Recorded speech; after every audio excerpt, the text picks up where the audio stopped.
Welcome to Kecher Africa. Inspire the world. Kecher Africa's mentorship is a program that aims to support the personal and professional development of rural high school students, by inspiring them and connecting them to professionals to improve their professional, soft as well as life skills in Africa.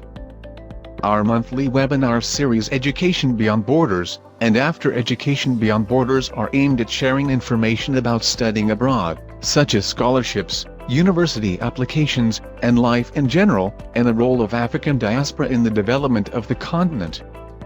Kecher Africa Student Exchange Program promotes language and cultural exchange between high school students in rural Africa and high school students in Japan. Kecher's Community Exchange Program aims to facilitate cultural exchange among senior citizens in rural Kenya and Japan. Through this program, we also hope to promote an exchange of ideas and knowledge aimed at solving social issues. We are currently looking for volunteers to work with us. If you are interested in joining this great team, kindly send your CV to info@kecher.org. You can also visit our social media pages, Kecher Africa on Facebook and at Kecher Africa on Instagram. We are looking forward to hear from you. Goodbye for now. Welcome to Kecher Africa. Inspire the world.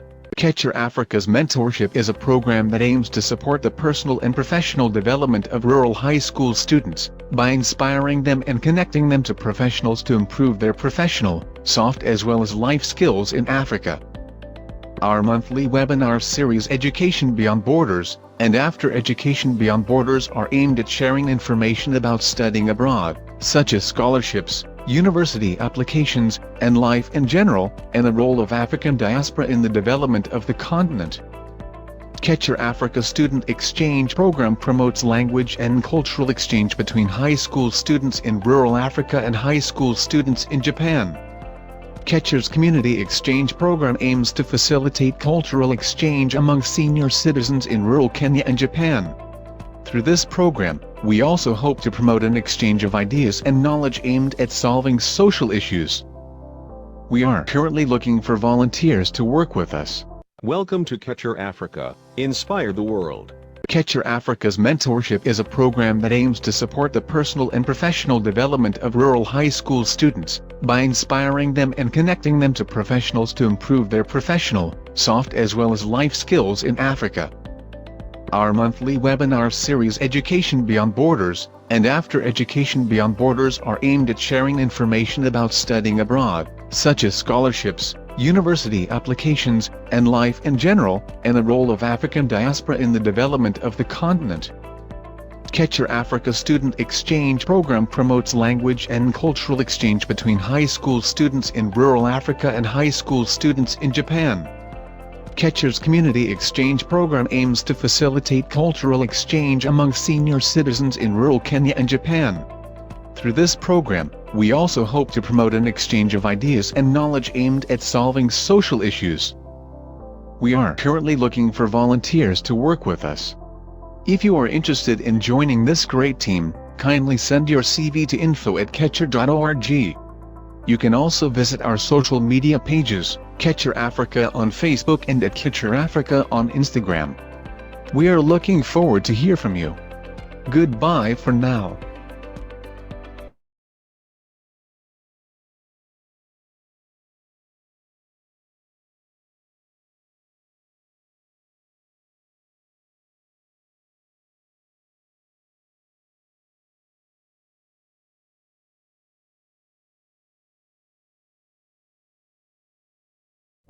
Sorry, Robert, you're on mute. Could you please unmute? Thank you for that. Good evening, good day, everybody in Africa. Good evening to everybody in Japan, or parts of Asia, like where I am. Good very early morning to anybody who might be in the Americas. Let's see. My name is Robert Cooper. I'm a volunteer at Kecher Africa, and I'm your host for this webinar. Kecher is, very quickly, we are a group of volunteers from around the world. We are from a wide range of professions and fields of study. Some of us are still students. We promote education for a better world by sharing our personal thoughts and experiences with younger people who are just starting out or thinking about their future, to help you and everyone gain perspective on yourself and on the options you have in this world. To do that, we bring you a variety of programs. We provide mentorship programs, mostly focused on rural African high school students. We host community exchanges where we bring together, if you maybe saw it in the video before, bring together usually rural communities in different countries or in the same country to exchange views on life and society and to learn from each other. And we conduct webinars. Most of our webinars are focused on how to find and take advantage of opportunities to study outside of your own country, whether that's the United Kingdom or South Africa or Japan, where some of us are, Mauritius, Ghana, USA, China, wherever outside of your country. That's what our webinars are usually focused on. And we also talk about what to do once you've attained such education. Today's webinar, however, is the first time that we're presenting a webinar specifically about mental health. All of our mental health and emotional health is directly related to what you can achieve in your education. In fact, of course, as we probably all know, every aspect of all of our lives is directly impacted by our state of mind, by our happiness or lack thereof, by our self-confidence, what we could say in one term, by our mental well-being. However, also, as we know, dealing with mental health or even talking about it, and sometimes even thinking about it yourself, has been a taboo everywhere in the world for most of history. Why? I think personally, it's because the root of our own minds, the cause of our own emotions, has for a long time, forever almost, been a complex mystery. But now we know so much about what makes us feel the way we do. And we know that everyone is challenged to maintain their happiness at one point or another in their lives. So there are many techniques now available to get in touch with what makes us tick inside and to maintain our mental and emotional well-being, to help us feel better and therefore to do better in everything that we do. Now, to introduce you to our guests and to help us through today's session, I'll turn the floor over to Pauline, our moderator for today. Thank you very much, Robert, for that great introduction about our organization, Kecher, and we're great to have you. Okay, my name is Pauline Kimathi, and I also volunteer with Kecher Africa, and I will be your moderator today for this webinar. So guys, we have two amazing guests that we're going to hear from them today on the aspect of mental health and how important it is for us to be well when it comes to our well-being and our mental. So our first guest today will be Dr. Pauline from WCC, that is World Council of Churches. She is Reverend Dr. Pauline, and she's going to share with us what is the role of religion when it comes to mental health and how they can help us navigate. And before she speaks, Brian is going to introduce her because Brian works with Dr. Pauline, and Brian is going to give us like a short introduction, a brief introduction about the organization, and then thereafter we're going to have Dr. Pauline. So guys, don't want to miss this amazing webinar that we have. So I would like to ask you that make sure that you wear your smile throughout this webinar and smile all along, because it's all about staying happy and staying confident. And what you can actually do is just sit back, relax, you listen, learn, and make sure you share with the people who think they may be able to benefit from this webinar. So you can share on your social media pages and also follow us. We're on TikTok, we're on Instagram, we're on Facebook, and also we are streaming it live on Facebook, so you can go ahead and share with the rest of the community. So without wasting much time, I will call in Brian, who is going to give us a brief introduction about the organization and Dr. Pauline. So Brian. Thank you so much, dear Pauline.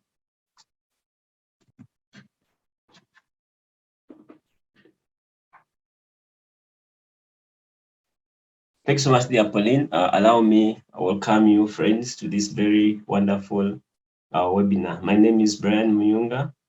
I am a student at St. Paul's University, Lemuru. My task is simple. I'm introducing to you the World Council of Churches, HMNCO, HIV and AIDS initiatives, and Advocacy Eastern Africa, the organization that is giving us our first speaker this afternoon here in Eastern Africa. The World Council of Churches, briefly, is a fellowship of churches which confess Jesus Christ as God and Savior according to the scriptures, and therefore seek to fulfill together their common calling to the glory of the one God, and that's Father, Son, and the Holy Spirit. It is a community of churches on their way to visible unity in one faith and one Eucharistic fellowship expressed in worship and in common life in Christ. WCC seeks to advance towards this unity as Jesus prayed for his followers in John 17:21, so that the world may believe. WCC simply brings together churches, denominations, and church fellowships in more than 120 countries and territories throughout the world. And these churches and denominations and fellowships represent over 580 million Christians. All the programs of the organization aim to support the member churches and ecumenical partners to journey together in promoting justice and peace in our world as an expression of faith in the triune God. At the moment, WCC focuses its work in the following program areas. One is unity, mission and ecumenical relations, public witness, and diaconia and ecumenical formation. And all these programs share a responsibility for transversal issues such as strengthening relationships with member churches and ecumenical partners, spiritual life, youth engagement, interreligious dialogue and cooperation, and building a just community of men and women. It is under the World Council of Churches that we have the ecumenical HIV and AIDS initiatives and advocacy, also called EHIA. What EHIA does is to promote HIV competence among churches and theological institutions, addressing the root causes of the HIV and AIDS pandemic. The program intentionally involves church leaders and theologians to engage with all people who are usually excluded when it comes to addressing HIV and AIDS related challenges. And this includes people living with HIV themselves, people with disabilities, adolescents, the youth, women, men, parents, grandparents, sex workers, people injecting drugs, prisoners, migrants, the sexual minorities, and other marginalized groups of people. EHIA has 5 regional offices. One is in Eastern Africa, based at All Africa Conference of Churches in Nairobi. There's an office in Central Africa, in Southern Africa, in Northern Africa, and the Lusophone. So if you are in those areas, you can just find out where the EHIA offices are and you visit them. What does EHIA do? EHIA simply uses contextual Bible studies and intergenerational safe-space conversations to address issues of sexual and gender-based violence, sexual and reproductive health education and rights, transformative masculinities and femininities, and faith, health, and healing. EHIA also develops literature on life-affirming theologies and works with theological institutions in mainstreaming HIV, gender, and health and healing in theological education. Under EHIA, we have a program known as Thursdays in Black, which is an advocacy tool used against violence of all forms.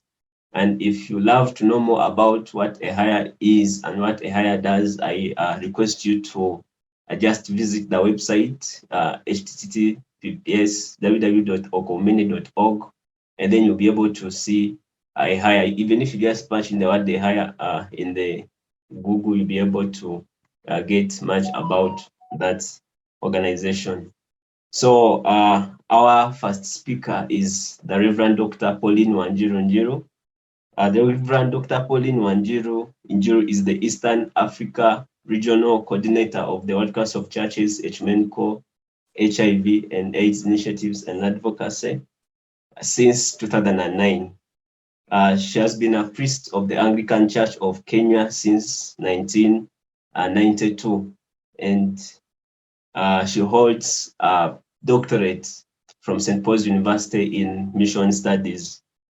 Her areas of expertise include gender, with a focus on transformative masculinities and femininities, religion and public health, with a special focus on SGBV, HIV, COVID-19, and mental health, and working with people on the margins, especially the grandmothers parenting grandchildren orphaned by HIV and AIDS within Eastern Africa. Reverend Dr. Pauline mastered in development studies at St. Paul's University, and also obtained a master's in theology of mission and ministries from the University of Nottingham, UK. And allow me to take this very honorable privilege to invite Reverend Dr. Pauline to speak to us on the role of religious leaders in promoting mental health. You're welcome, Dr.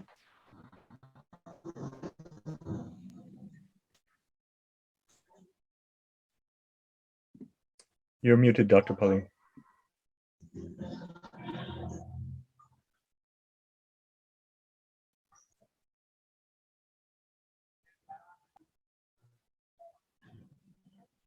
Dr. Pauline, we can't hear you. Kindly unmute.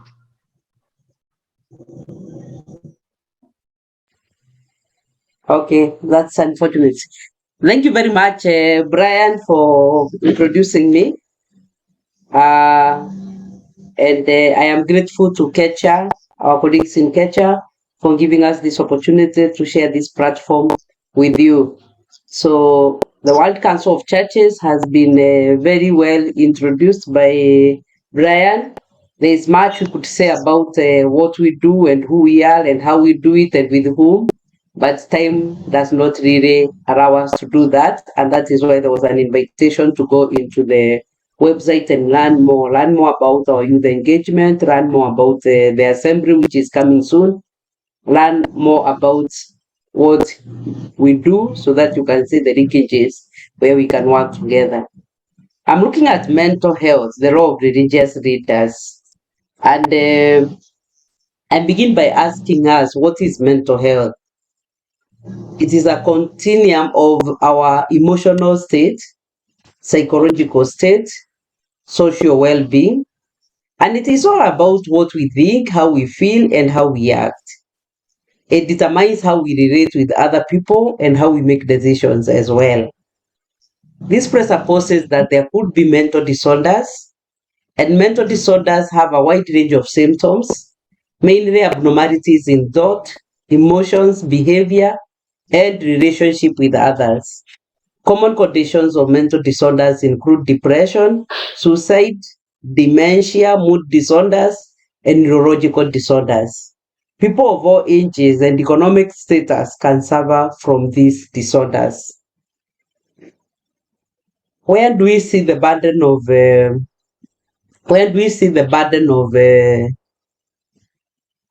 mental disorders or mental health disorders? Right. We have seen that in the last decade, mental health disorders have increased by about 13%, and around 20% of the world's children and adolescents have a mental health condition, with suicide being ranked the second leading cause of death among adolescents and young people between 15 and 29 years. Even when some mental problems do not cause death, they cause 20% of disabilities, and more commonly among people living in conflict situations. It is estimated that two of the most common mental health conditions are depression and anxiety. Those alone cost the global economy around $1 trillion each year. So, if this problem is so mega and we are people of faith, we are asking ourselves, Can religious leaders help in any way? And the answer is yes, they can. In the midst of this reality, religious leaders are called to be a channel of peace, hope, and healing and reconciliation. They can lead the way in providing models of a comprehensive approach that can remove the burden of mental disorders and preventable deaths which are caused by mental disorders. Religious leaders can serve as contact persons or contact points for health service providers. They can be linkages to care. For example, we know that children suffering from mental disorders are hidden in families to avoid the shame and stigma that comes with it. Religious leaders having the capacity to penetrate in those communities can serve as contact points to link these people to health service providers and to health facilities where they can get help. Religious leaders can also open up their own spaces for mental health education so that people are educated on how to detect and how to deal with or to handle or address the related challenges caused by the mental disorders. And this we know that knowledge is power, and therefore religious premises can be a safe and effective space to provide critical health education on mental health issues. Religious leaders can also create safe spaces for intergenerational conversations to address challenges facing each group. Each group, I mean, challenges facing the young people, the adolescents, parents, guardians, and also the religious leaders themselves. And one of our key strengths in a higher is that we build capacity of religious leaders to be able to do this in their own setups. The other thing that religious leaders can do is that they can initiate religious practices that inspire to care for and support each other and to be active participants and agents of change in their communities and beyond. These can be activities that the religious communities can carry out within themselves, within their own circles, or activities that they can carry out or practices that they can carry out beyond their own circles to reach out to the greater community. Religious leaders can engage in mental health advocacy. That is advocating with governments, also advocating with those in other sectors of leadership, so that we have access to health care and access to provision of services for those who much need them. They can also mobilize for financial resources to support mental health programs. Religious leaders can preach and teach in a manner that ends stigma associated with mental illness. And this preaching and teaching doesn't necessarily need to just happen on pulpit. It can also happen when they reach out in the communities, like I said earlier, and they discover people who have been isolated because of their mental conditions and really educate them to be able to come out and defeat stigma so that they can access help. Religious leaders can also offer solutions to other social issues that cause mental illness. Such issues may include, but are not limited to, violation of human rights, sexual and gender-based violence, conflict in war-torn areas, poverty, employment, unemployment, sorry, not employment, and stigma and discrimination. So when these issues, which seem to fuel or provide fertile grounds for mental illness, are dealt with, it is possible that the level and the number of cases can be reduced significantly. In conclusion, therefore, I say that the religious leaders have a very key role to play in creating healthy communities, communities where mental health is upheld and given a priority. But we all also have a role to play in easing the burden of mental disorders. We are called to love and care for each other, and we can all observe the golden rule, doing to other people what we would like them to do for us. And that means that if we would like what would like other people to do for us. If that is what we do, then the community exercises and experiences love, and that love can reduce these mental cases to a great extent. Thank you very much. Oh, great. Thank you very much, Dr. Pauline, for reminding us that religious institutions also, they have a role to play when it comes to mental health, that we don't have only to run to psychologists for counseling and everyone, but there's also an extended arm from you guys so that we can come and seek help from you, and you're open and you're aware of these issues that are happening in the society, and you are willing and ready to help. So we appreciate that, and thank you very much. And we will continue doing the good work that you're doing. So I will introduce you guys to our next guest, who is Dr. Joyce Wangari. And allow me to give you a little brief about Dr. Joyce Wangari before she comes to speak to us. And don't forget, guys, as I said, this is about happiness, staying happy and staying confident. So you don't have the luxury, like to sit back and not to be happy during this webinar. So be happy, stay confident, and remember to share with each and every person that you think they can benefit from this webinar. So Dr. Joyce Wangari is a consultant, clinical psychology, and a research mentor with 15 years as a researcher and a storyteller who has earned a global award at the American Psychology Association, that is APA, in the United States. She also gave a TED talk on humor and resilience in 2020, and I can say that it was awesome. It was humorous. I was able to listen to it, and it was good. So, guys, being on TED platform, it is not just an easy thing. You need to have polished yourself and have great content for you to be there. So I don't think you can afford to miss this one from our very own Dr. Joyce Wangari, who is going to take us through. So listen, learn, and make sure you share. Dr. Joyce, take the mic, please. Thank you so much, Pauline, for that kind introduction. And thank you, Kecher, for this opportunity.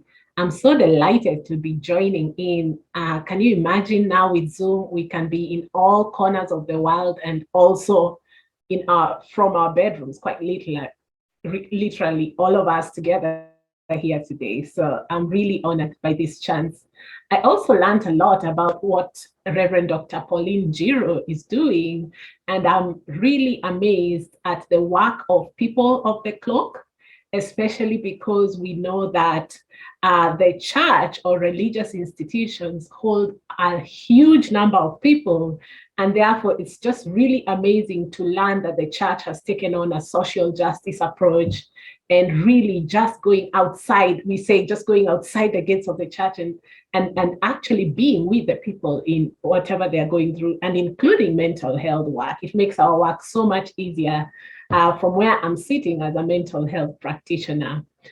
So today I'd like us to at least have some writing material. If you need to go get your notebook from wherever it is, if you have a pen, that will be useful because we will be designing our own well-being plan. We will be looking at what things we are doing that are working, that we can continue to do. And Dr. Pauline has given us a wonderful overview of what mental health and well-being is. We'll also be looking at the things that we probably need to stop doing that are not very useful, and so that we can have sustainable mental health and well-being.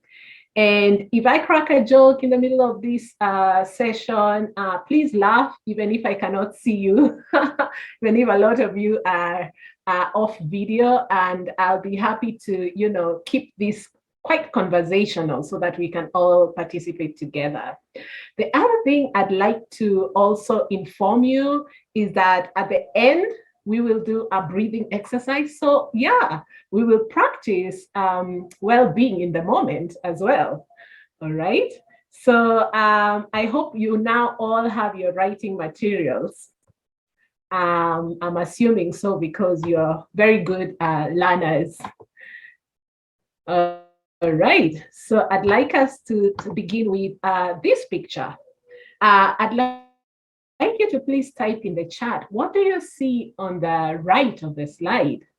What do you see in the picture? Can you describe what you see? If you are able to see my screen, what are you seeing?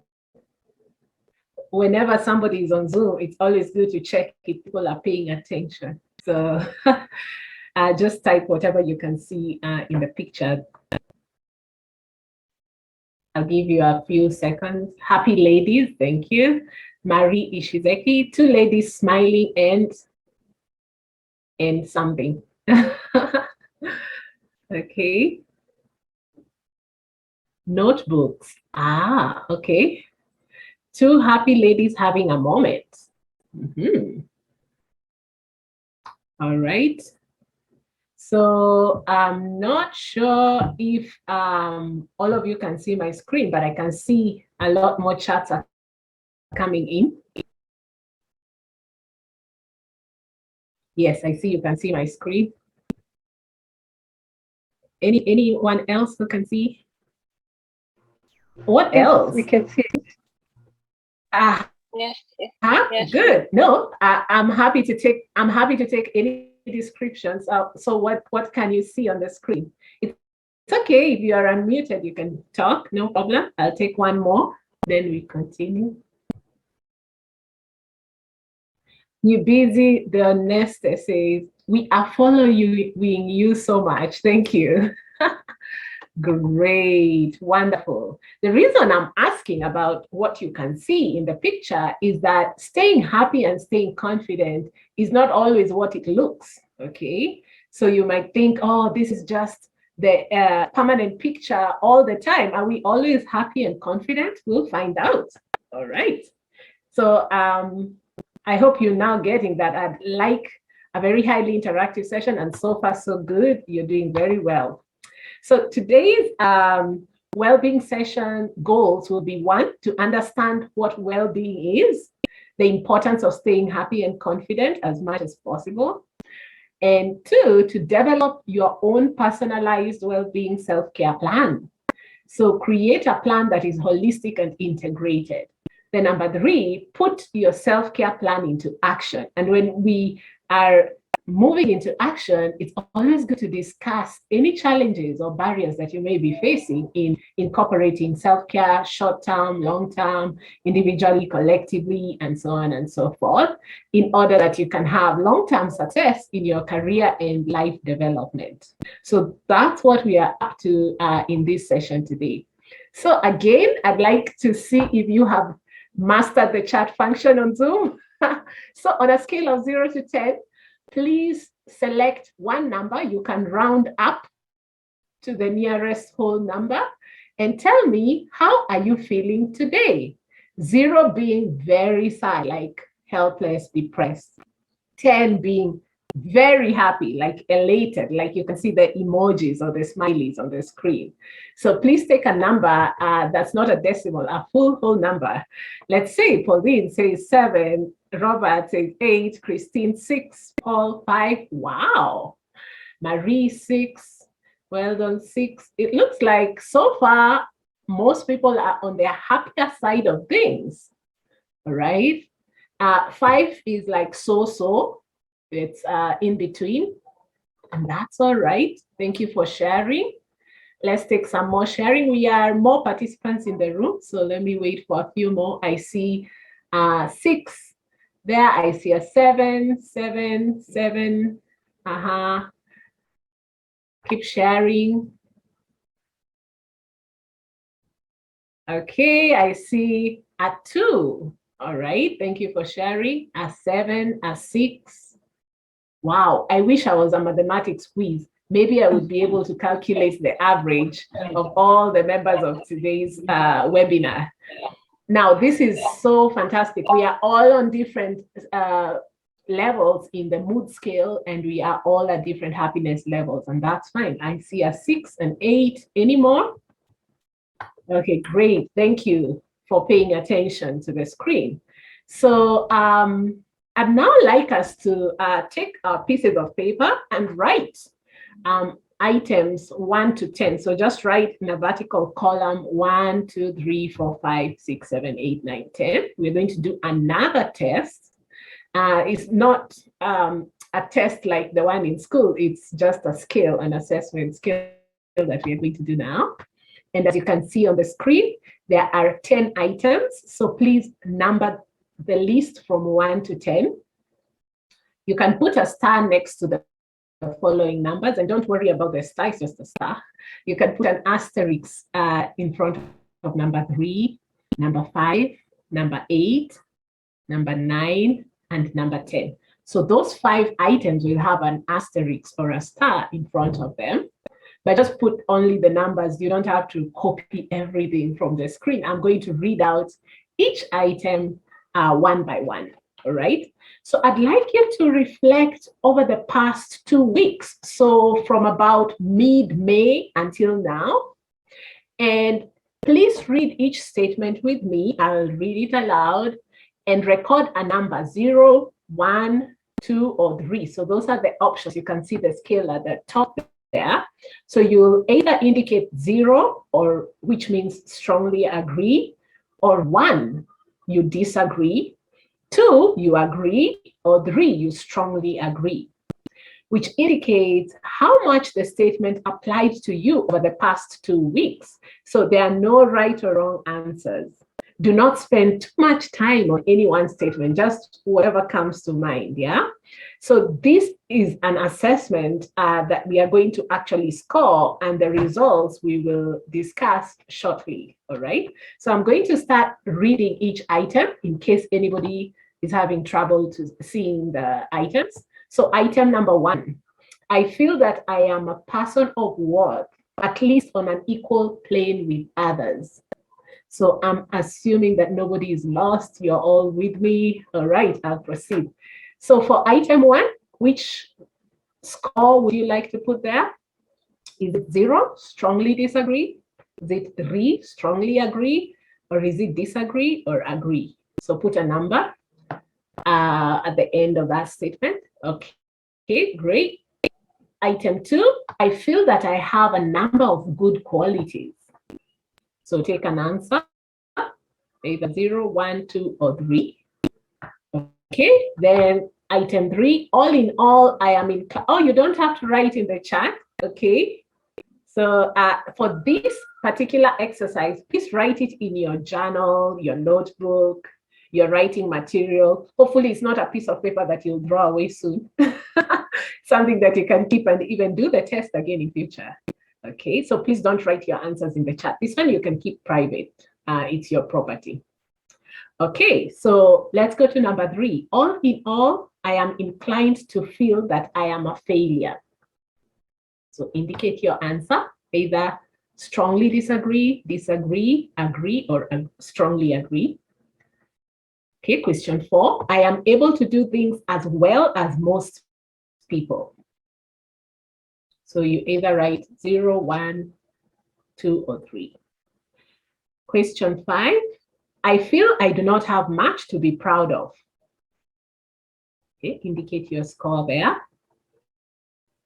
All right, question 6, I take a positive attitude toward myself.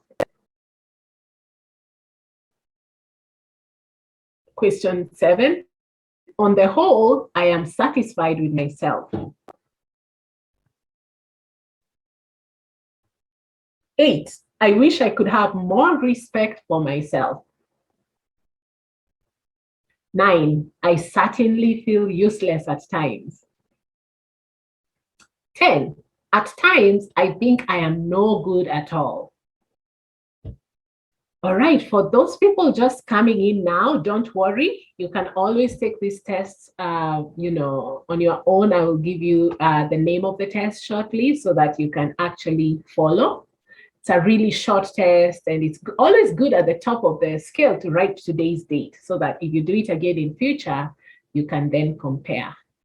So here's how we are going to score the test. For the items that you put an asterisk, that is item 3, 5, 8, 9, and 10, you will reverse your score as follows. So if you had written under item 3, you had written the score of 0, change that to 3, just for the purposes of scoring, okay? In item 5, the same, item 8, the same, item 9, the same, and item 10, the same. So you're going to reverse the score. As you can see, this Likert scale, the 0 becomes 3, the 1 becomes 2, the 2 becomes 1, you switch them around, and if you had written 3, it becomes 0, okay? So once you reverse these 5 items, you put the new score there, and you add up the scores. The other scores remain the same. Is anybody lost? All right. Yes. I'm just checking. Yes, please ask your question. Please come again about the reversing. Okay, good. Yeah, all right. So you had filled in this scale, and items 3, 5, 8, 9, and 10, you had put an asterisk in front of them, right? So for these 5 items, I would like you to take the score you indicated, the answer, not the number of the question, the answer inside item 3, and change it. You edit the answer. So if you had indicated under item number 3, you had indicated the score of 0, for example, you change that answer to 3. Do you get it now? All right, so your total possible score is 30 because there are 10 items and the highest point of the scale is 3, okay? So please add up your scores and indicate the total in your notebook. Again, you don't have to share it in the Zoom chat. This is your reflection. So this scale is called the Rosenberg Self-Esteem Scale, and it measures self-confidence. All right. Anybody else who is lost? All right, I think we are all together. So now, after you have gotten the total score, you can do these tests again in future, anytime, in order to compare your scores. Are they improving? Are they the same? Are they reducing? So typical scores around the median are around 22. So if you've scored between 15 and 25, that's the normal range. If you have a score that is less than 50, it may suggest low self-esteem or low confidence, can be an issue for you. But just remember, this is a single assessment. It does not give a full diagnosis. It is just for information. And of course, if you are distressed by any, if you're concerned about your results in any way, or you're distressed about anything on the scale, please, you need to speak with a qualified health professional, and you can, explore that. All right. So for those coming in, you can check out the Rosenberg Self-Esteem Scale and do it on your own. If you Google online, it's actually free and open source, and you're able to take, this inventory about your self-confidence at any time. All right, can we proceed now? Looks like there's no question for me on that. This was just a self-reflection exercise, as I said, and feel free to do it again on your own, on a future date. So I'd like to talk a little bit about the work I do as relates to today's webinar. I work a lot with people with disabilities. I also work a lot in educational institutions. I'm currently the lead mentor at AIDA Africa, and I oversee thousands of researchers in online and offline research mentorship programs. Aside from my specialization of doing counseling with people with disabilities and their caregivers, the other thing I really enjoy to do is decolonization or decoloniality. So I'm very interested in the conversations going on between continental Africans and diaspora Africans, and students who've gone abroad and things like that, which is why I was really excited to learn about Kecher. So one thing I'd like us to pay attention to is the Utu philosophy. Utu is a Kiswahili word that is equivalent to Ubuntu, which you've also heard from South Africa, which means humanity. the philosophy of I am because you are. I'm sure you know about the story of Ubuntu and these children who, somebody offered to give them food and they say they can't eat on their own while their friends are all starving. And so the idea that I am because you are, we go farther together. I can go very fast alone, but if we go together, we go farther. So I'm only well if you are well. So this philosophy guides my work, and I'm leading the way in radical and Afrocentric self-care reforms, which are centering on wellness over illness. So notice that wellness has a we. It's about us collectively, and illness as an I. So that idea that a person is a person through other people. I see Niyubizi agree with me saying, yes, I am because you are. Yes, I see you. And again, when we say I see you in Utu Philosophy, I see all of you and all that you represent and stand for. Great. So let me just piggyback on what Reverend Pauline Giro talked about, and she very well illuminated what mental health is about. And just to expand a little bit, when she said it is a continuum, you can see on this diagram that there is a possibility for you to enjoy maximum mental health and minimal mental health. And to the left, you can see maximum mental illness and minimal mental illness. What is that? Is that you can actually have maximum mental health at the same time with maximum mental illness.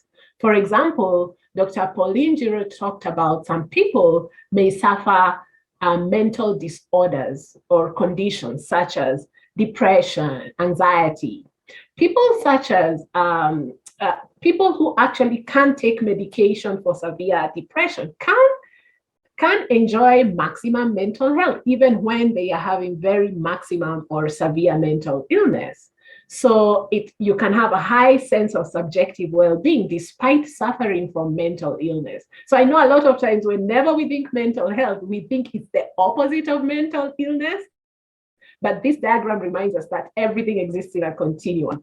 Some people even think mental health only means, either asylums or mental health institutions. That's where most people go with that, which is why you can see in my presentation, I'm interchanging mental health and mental well-being. They are almost synonymous, just like Dr. Pauline Giro explained very well to us. So again, what is well-being? Just as we had before, this is the totality of our emotions, our thoughts, and how we relate with each other. There are no absolutes. It's all in a continuum. But look at the effects of stigma on mental well-being or fitness. A lot of people who have a diagnosis of a serious mental illness may be coping well, but may face a lot of discrimination in society. A lot of us still have not found a way in everyday language to have people feel comfortable and at ease. Most of the time, we attribute it to some idiosyncratic nature, something in their personality, or that there was something evil that happened in the family. There's a lot of shame around when people are struggling, suffering, starting from just in the office when people are working or at school, in colleges where people are studying and you begin to feel stressed and burnt out. There doesn't seem to be enough in our culture to support such people. In fact, such people, most of the time, we often think that they are lazy. So the next time you think of somebody as lazy, think again. Instead of judging this person with a moral lens, begin to ask yourself, where do you think they could be on the continuum of mental health and well-being? And, instead of just asking somebody, how are you doing? And the person goes like, fine, really stay with the person and really find out how they're truly doing. Because a lot of us will say we are fine, but how fine are we? Really, how much are we enjoying truly our mental health at any time? Okay. So are we always happy and confident? I had asked that at the beginning, and I had asked you to look at the picture that was on the first slide. And that was for a reason, because confidence is like a muscle. The more you use it, the stronger it gets. none of us were born with all the ready skills in, social interaction and in building our confidence, but it's an acquired skill that we all learned. That is a point of hope. It means that we can all improve in our confidence, especially in different settings and setups, in our life. So again, back to the mental health continuum. And if we all want to be happy and healthy, then we will be known as being thriving. You're flourishing, you're doing very well, you're excelling. But if you begin to struggle, you might feel unsettled. Now, on the other very extreme at the beginning there, you can see you can be in crisis or struggling. So someone may ask, what are the signs and symptoms of somebody who is struggling with their mental health? The hallmark symptom is there's a shift, there's a change in everyday activities. So for instance, if you're naturally a social and sociable person by your personality, you love being around people and you love talking a lot, suddenly you withdraw, okay? The opposite is also true. You might find somebody who begins to take a lot more alcohol and begin to talk a lot more than they usually do. That is actually an indication that there's something else that could be probably going on. So in education settings, of course, we know that academic performance begins to suffer, and a lot of us begin to feel frustrated and not keeping up, and the work is piling up in school. And that also can spread into other areas of our life, including career and social activity. So therefore, it's really important to begin to map anytime that you do not feel yourself, to begin to map out what you can do, what are the solutions or coping strategies that you can increase.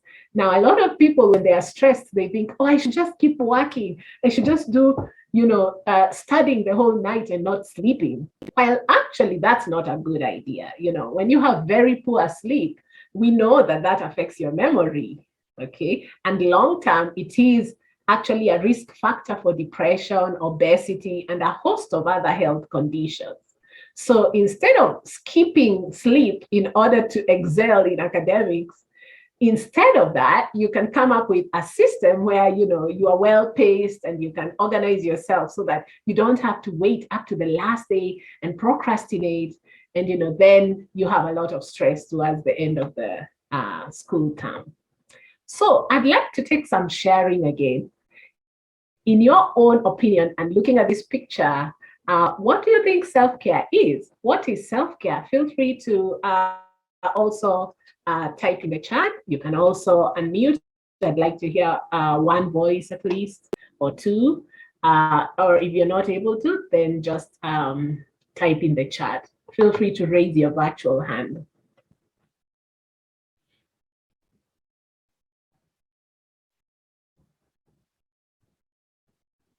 So according to you, what is self-care?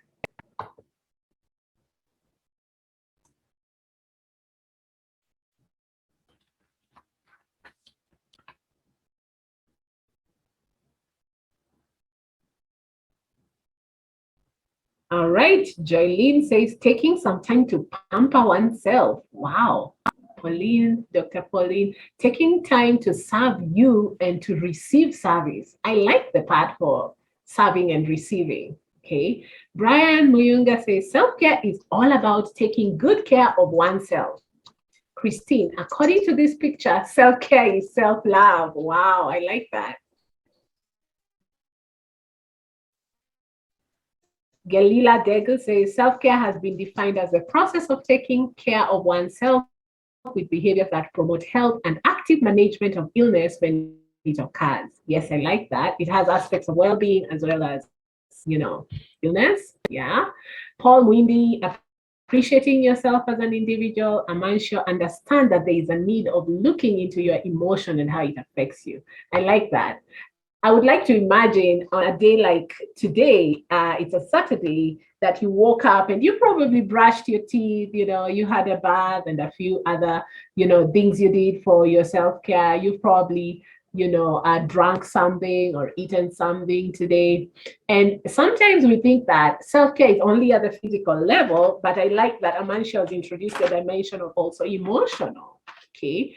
All these things are interconnected, and you've done very well. If you want to keep sharing in the chat, do that. Robert Cooper, listening to how you're feeling and reacting appropriately. Okay, thank you for that.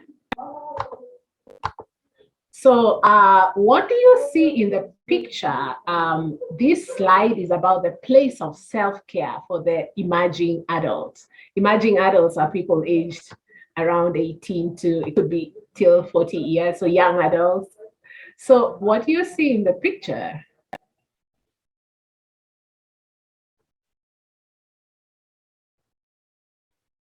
Does anybody recognize any of these people? Michelle Obama or Meghan Markle? Does anybody know who they are?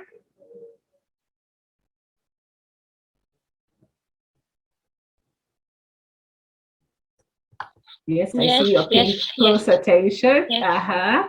So Brian says, I know Michelle, Robert, Michelle Obama, wife of former President Obama, confident, successful ladies. Markle, married to the royal, former First Lady USA. Yes, she's a former Lotus. So in this quotes by these women, one quote says, your success will be determined by your own confidence and fortitude. And then the other quote says, you are enough just as you are. What are you getting from that? I see more chats. Jackie says, power women. So do you have people in your life that you look up to who are happy and confident, role models? They don't have to be celebrities like these two women. They could be people who are in your everyday life. Perhaps now you can reflect about if you have any people like this, that actually when you look at them, you are inspired to excel and to grow, okay? Dr. Pauline says, great ladies who saw above the confines of their powerful husbands. Oh, yes, that's true. Robert is good advice for everyone, not only women, but I was biased to bring women on the show because I'm a woman too. Thanks for that, Robert. Pauline says, Meghan, a great actor and wife to Prince Harry. Great. Do you also have any role models? Do you have people in your life who are happy and confident and you say, when I grow up more, I want to be like them? Christine says, actually, Michelle Obama is my inspiration. Yeah, she has written a book called Becoming. It's quite a narration about her life at the White House. So I think this is amazing, to hear from icons about, how they overcame challenges in their lives. All right. I don't see any other role models. Nobody else has spoken about any other role models. Okay, great. So sometimes it is good to look at your place and also admire those people who you think, are doing really well in their well-being, who keep being authentic, they take courage, and things like that. And these are the things that increase their confidence and happiness. Okay, let's see if we have anyone else sharing about that. Yes, Dr. Pauline says, my former boss, the Reverend Dr. Nyamura Njoroge. Wonderful. I'm glad you have someone you look up to. Although I consider you my senior, I would look up to you too, Reverend Jiro.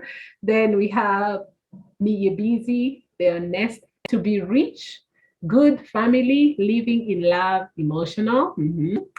Yeah, my supervisor, Professor Esther Mumbo. I see you do have role models. That's wonderful. Jackie says, Meghan is an example of courage and choosing happiness even outside the norms of the royals. Yes. Robert says, I am 60 and I have a role model who is 91 and so full of life. That is so amazing. So it never quite stops. Now, the thing is, when you have a role model, you can identify with this person. And instead of sitting, feeling, jealous and envious because, our brains naturally would like to compare and despair. When you compare yourself with a fellow human being, you may think, I'm not as good as this role model. But instead of that, you can actually use a role model in order to illuminate in your life the kinds of things you'd like to be and begin to practice them.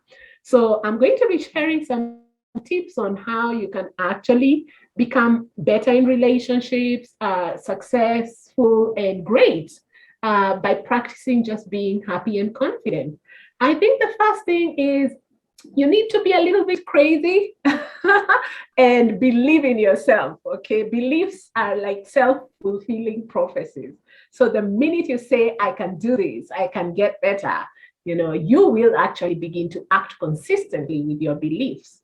You can't imagine this, but somebody like Michelle Obama suffered a lot of imposter syndrome, which affects a lot of successful people, whereby she did not feel like she was good enough. She was suddenly thrust in the limelight and she had to become a role model, and there was no preparation time, there was no turning back. She had to become, a standard by which a lot of women, looked to. So people who think that they are slightly above, average actually behave like that. So again, if you're an optimist, you will most likely live longer, okay? You can be a leader, a parent, an entrepreneur. It doesn't matter in whatever facet of your life. You can begin to design your reality, whenever you act as if you're actually happy and confident. It's almost like fake it till you make it. And this is the story that, Michelle shares so powerfully in her book. Again, you can decide to be future focused. And when you're futuristic, then you're energized by the kinds of things you can create instead of, always being stuck in what happened and a lot of regret and remorse. And we're going to look at some challenges of, self-care. So we are doing well. I see more sharing in the chat. Where Chom says, this is a very delicious conversation. Okay, thanks for that. So now we are just about to begin to design our own self-care plan. And let's look at the types of self-care for optimal wellness or well-being or mental health. So what you see in the picture are some examples of physical self-care, good sleep, nutrition, and exercise. Those ones are the bedrock of physical self-care. So if you're here and you've not been exercising regularly, please take that up. If you've been eating a lot of junk food, we know that junk food does affect our mental health. And I know you are all very busy people. You might sometimes think, oh, I don't want to cook proper meal. I probably want to eat French fries, okay? So by eating healthy, you actually are able to think better. Then we can also look at social self-care, as you can see in this picture. With all the COVID regulations over the last few years, the whole world almost came to a standstill. And a lot of extroverts who are really energized by crowds and groups were having a hard time staying at home. We had to observe physical distancing. A lot of people were really going through a lot of loss and grief over the last few years, and our social self-care was affected. And so it is good to actually look at your social self-care. Somebody needs to mute, please. All right. And the other type of self-care is mental self-care. What you see in the picture is this person who's playing a video game, and that is activating the brain. Now we know that moderate screen time is good. Playing a video game will activate, your mental activity and have you become more alert and more attentive. But we also know that a lot of us now are struggling with our mental health or mental self-care because all of us now are able to access smartphones, and a lot of us are online for very long hours. So we have to be careful to moderate and probably have a boundary around how much, online time that we need. And then spiritual self-care, as you can see, this person is probably praying I'm not sure, or meditating. And then emotional self-care, you can see a group of two women who are talking. And so these are some examples of self-care. Now, I want you to reflect on your own self-care. Are you doing things that you probably need to stop? Are there things that you're doing that are going well that you probably need to continue? I'd like you to think about that because we are just about to design our own self-care plan. Now, one of the things that have been happening, especially in Kenya, as we are almost getting into an election year, is that there's been a lot of negative news. News by its nature is negatively skewed. One of the things you might consider, if you're a person who always likes to get live updates of contemporary happenings around you, is you may want to consider that news can make you terrified, scared, uptight, distracted, negative. And this is because the way news is actually fashioned, it actually puts our brain on survival mode because bad news sells. You've seen how there are many hits on anything that is a bad news item, and it spreads a lot of pessimism and doom and gloom. One of the things that many people have found very useful recently is to actually regulate how much news you want to watch. Some people stopped watching news altogether. Now, I don't know if any of you are in the field of journalism or in the field of communication, but you will know what I'm saying when I'm saying that you can actually design and curate how much time you spend listening to negative news, and especially in the mass media, because in the mass media and in the social media, there's just a lot of negativity that has increased lately.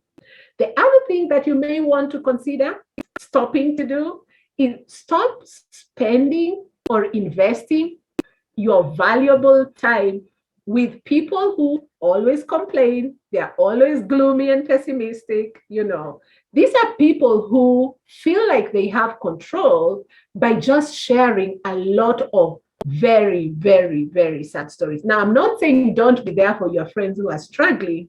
So you might find a friend who is usually joyful and happy, but is going through a tough time and needs you to listen.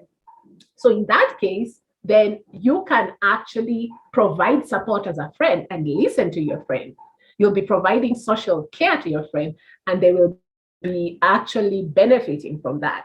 What I'm saying instead is if you have somebody who's constantly complaining, never sees anything good, and even after you try to help or assist in any way, including listening, they don't seem to have any shifts or changes. There's no space for any compassion or joy for them. It's as you continue to listen to such a person, please refer this person for help. It could be your friend or your colleague. You probably now have thought of somebody like that who may need more professional help. Okay. Now, those are the two things I recommend to stop doing. Too much negative news, and then listening to people who are complaining in order to feel a sense of control while not doing anything about the complaints. Okay. But there's one thing that you can start doing that will be very, very useful is start feeding your mind deliberately with helpful, inspirational, optimistic, loving, joyful, compassionate kinds of input.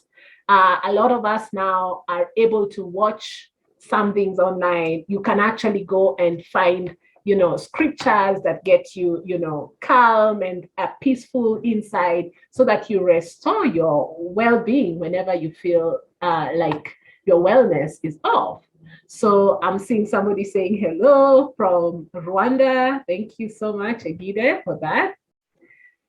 All right, so I'm sure now you have all thought of different ways to improve your self-care.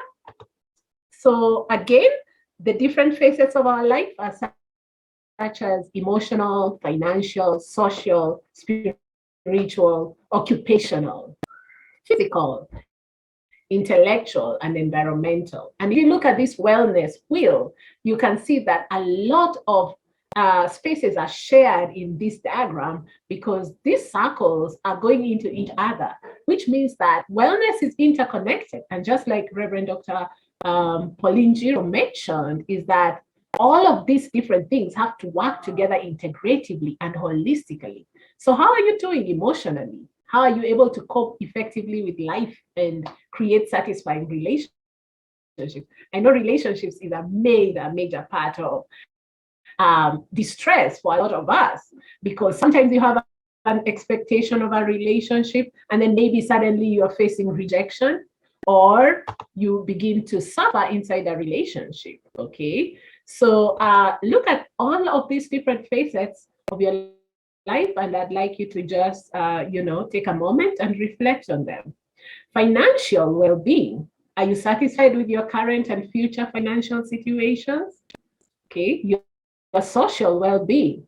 Are you able to develop connection with other people and a support system that you can go to anytime? Okay. Spiritual well-being, expanding your sense of purpose and meaning in life. Occupational well-being, that is your world of work and career. Are you satisfied and enriched from your work, And then physical well-being. I already talked about the need for exercise, diet, sleep, and good nutrition. Intellectual well-being. Can you actually expand your intellectual skills and knowledge? You can sign up nowadays for a lot of courses that are free online, just like you're listening to this webinar today. Environmental well-being, are you able to actually live harmoniously with planetary life? All right. So think about all of this and any other facets of your life as well. All right. So now we are going to design your own self-care plan. Again, this is a private activity. Please write it in your notebook. And I'd like you to think about your self-care plan. What is missing? What is working well? Are you achieving an overall balance in your life? Is your life in balance? What might be the problem that can get in the way of your self-care plan currently? What things do you need to stop doing or avoid doing? And if you implement your plan, how might you feel? So let's take a moment to do this. Everyone on their own, you don't have to write in this Zoom chat. So you just write this in your notebook.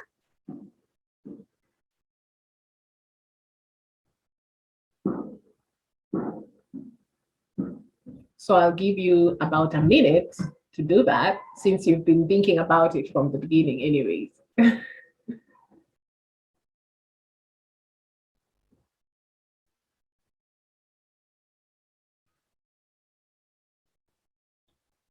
So if none of these aspects are directly relevant in your life, that's okay. For example, if you're not working, you don't have to comment about your workplace.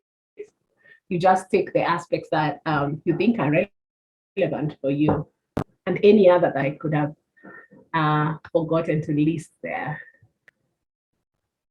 Robert says, so many aspects to our well-being. Yes. So this is a time when you can design your own self-care plan. All right. So I'd like to take some sharing now on if, okay, Galila says self-care helps to prevent stress and anxiety. Thank you for that. So we are going to put up your plan for the things you need to increase, the things you need to continue doing, the things you need to stop doing.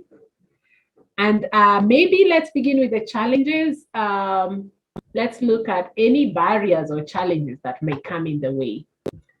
A lot of people are actually working longer hours online. I don't know what time of the day it is where you are, but a lot of us have had longer days, because when you're online, as opposed to in the far past when there was no electricity or internet, people would sleep on time, and their sleep and wake cycle was quite balanced. But now with electricity and internet, a lot of people are staying up at night, okay? So there's a lot of stress, and that's a challenge of self-care. So many people, when you increase your workload, you forget to increase your self-care plan. So for example, if you have a really busy day and maybe you are in school and you are indoors studying for an exam, one very good tip would be to remember to go outside and take a walk, okay? So this struggle and burnout is quite real. Burnout has just been acknowledged by the World Health Organization recently to be an occupational hazard. It's a big risk for anybody in a high performance environment like an educational program.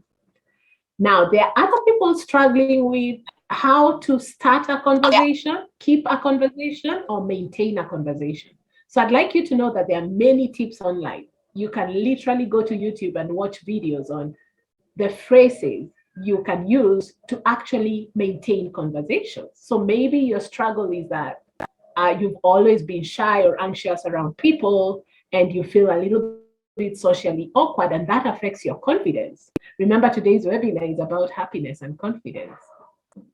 Some people are having challenges just balancing personal and professional life, and maybe they're not having enough support.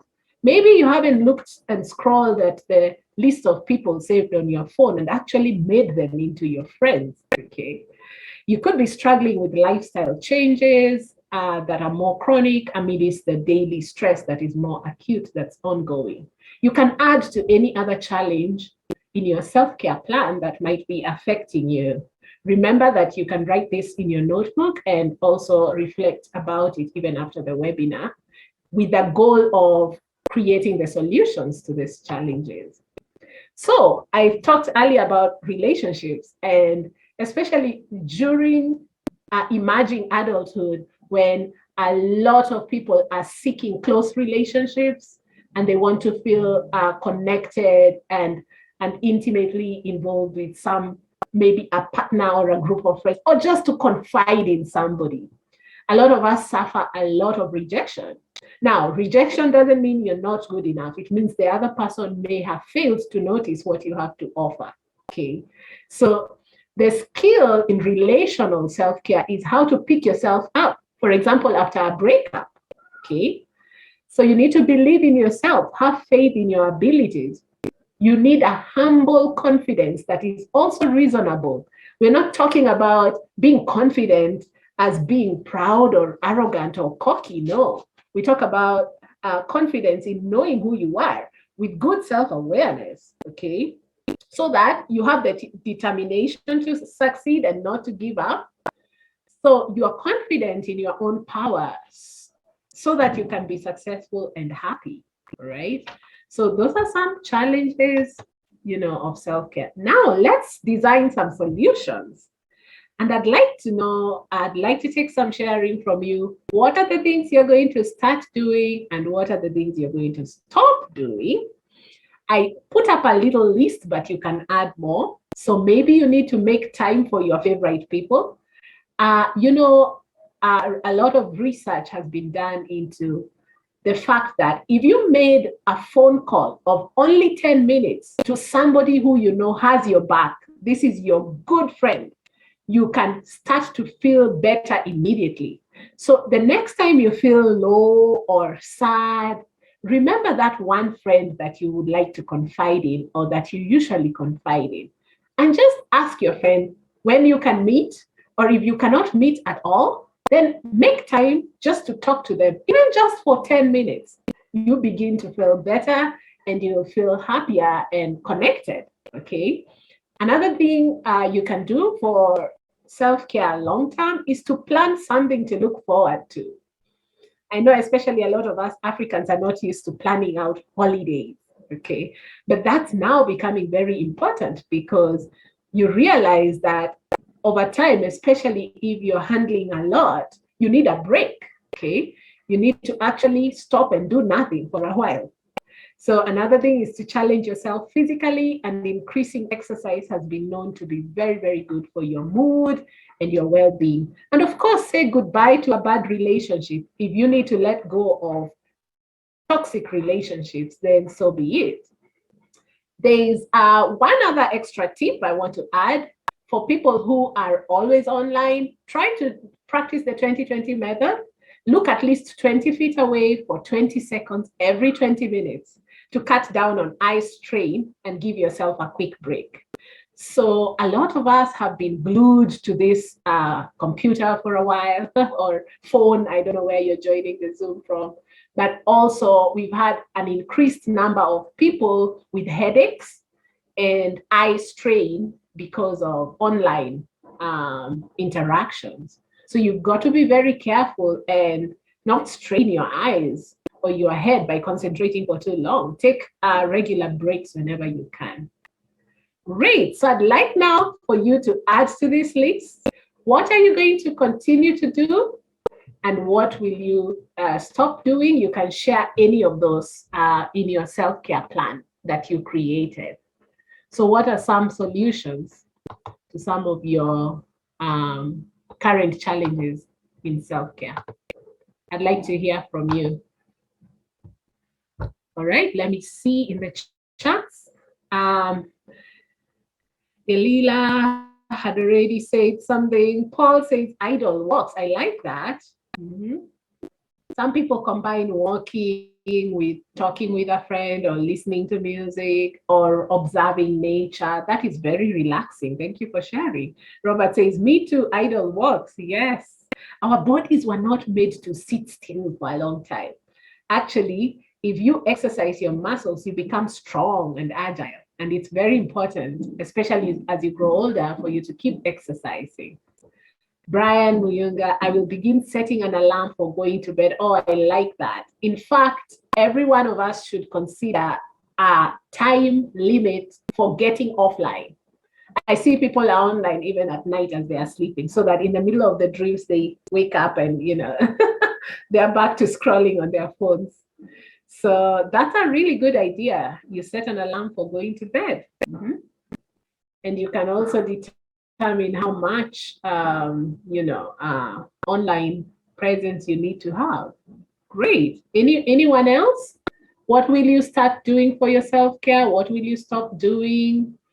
Having a plan is so good, yes. And keeping it is even better, I must add. So knowledge makes no difference, but knowledge which is applied into action, it's really amazing. Dr. Pauline Giro, hanging out with friends just for fun, that's amazing. I love having a good laugh with friends and family myself. So I think that's a great idea. Umi Juma, spend more time with friends. Yes, that's great. Yeah, all of the ideas you've mentioned for your self-care plan are quite healthy. I've not had anybody say drink excess alcohol or something. So if you've been doing any of the harmful self-care activities, think about decreasing or completely eliminating them. So this is all very well done. So lastly, I'd like to end with this quote: may you have enough happiness to make you sweet, enough trials to make you strong, enough sorrow to keep you human, and enough hope to make you happy. All right. Do we have anything else, or do I take us now to the breathing exercise at the end? Somebody says amen, Brian. Okay, thank you. So now I'd like us to try a breathing exercise. This is a very immediate self-care strategy for any person at any time. You could be traveling in a vehicle. You could be just lying down in bed. Whatever you're actually doing, especially if you begin to feel some overwhelm or anxiety or feel a little depressed, breathing can help to center you, especially if you're overthinking. You can stop being so self-absorbed in your thoughts and get present to what's around you. And that's a way of balancing and counterbalancing negative thoughts.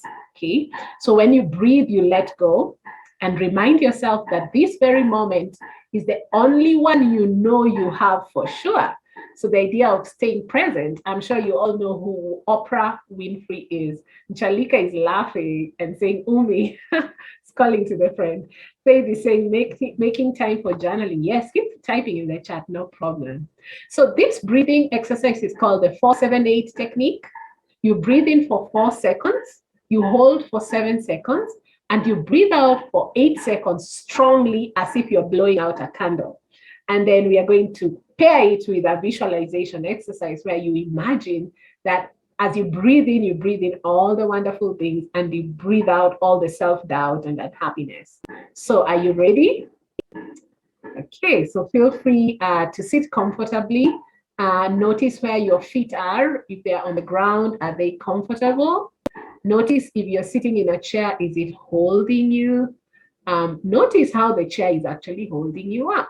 Okay, Jackie is saying, I'm going to practice daily affirmations. Thank you. Keep sharing your self-care plan.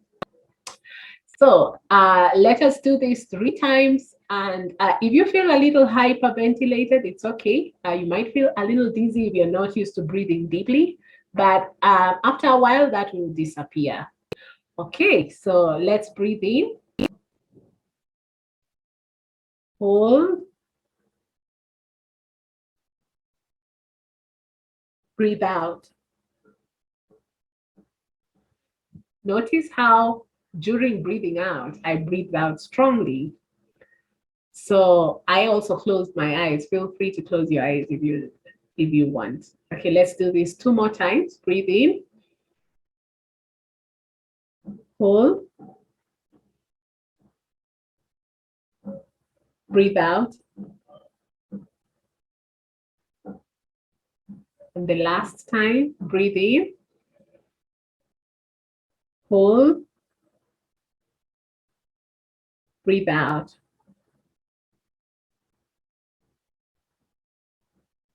All right, notice how you're feeling now. In one word, what are you feeling? Could you use an emotion word to describe how you're feeling? Christine says, breathing technique. Paul is asking, are we using the mouth or nose? That's a good question. So it's recommended to breathe in through your nose and out through your mouth. If you have a blocked nose today, that's okay. You can use the mouth for both. But that ensures that, you expel as much carbon dioxide as you can. We know biologically that stimulates your parasympathetic nervous system, which is in charge of rest and digest and, relaxation. So a lot of you are saying you feel relaxed, relieved, kind of happy too, refreshed. Thank you so much. Anybody else? How are you feeling after the breathing exercise? Breathing well? Good. Yes, you start to become more intentional and deliberate about that. And you can even notice on the days that you're stressed, you probably are breathing shallowly. And so you use deep breathing to return yourself back to inner peace and calm. Deonesta, using sense organs, essential sensitivity. Yes. Galila, I could not do it because I had the flu. That's all right. No problem. You can always do it later. Kind of feel shortly reborn. Wow. That's amazing. Thank you so much, everybody, for sharing. All right. On that note, I'd like to say thank you and special thanks to Pauline for this connection. I have put up my contacts in case anybody would like further engagement. Thank you very much.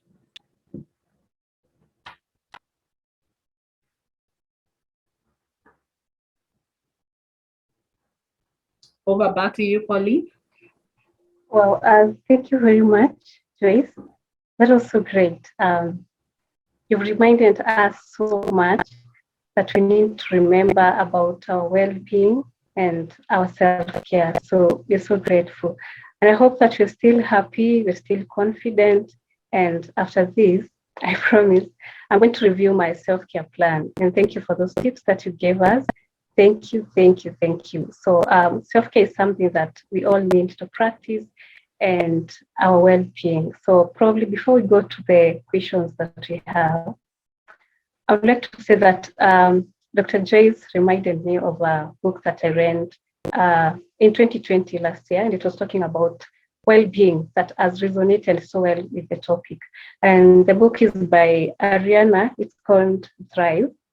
It's called Thrive by Ariana, and she talks about two metrics of success. That was power and money. And she found the need to add extra pillars to that. And one, well-being was one of those pillars that she added. So she said that create your culture of wellness. So I would like to urge like every one of us, let's create the culture of wellness so that we'll continue to being better people and great people in this community. So probably we'd like to take any questions that we have for now.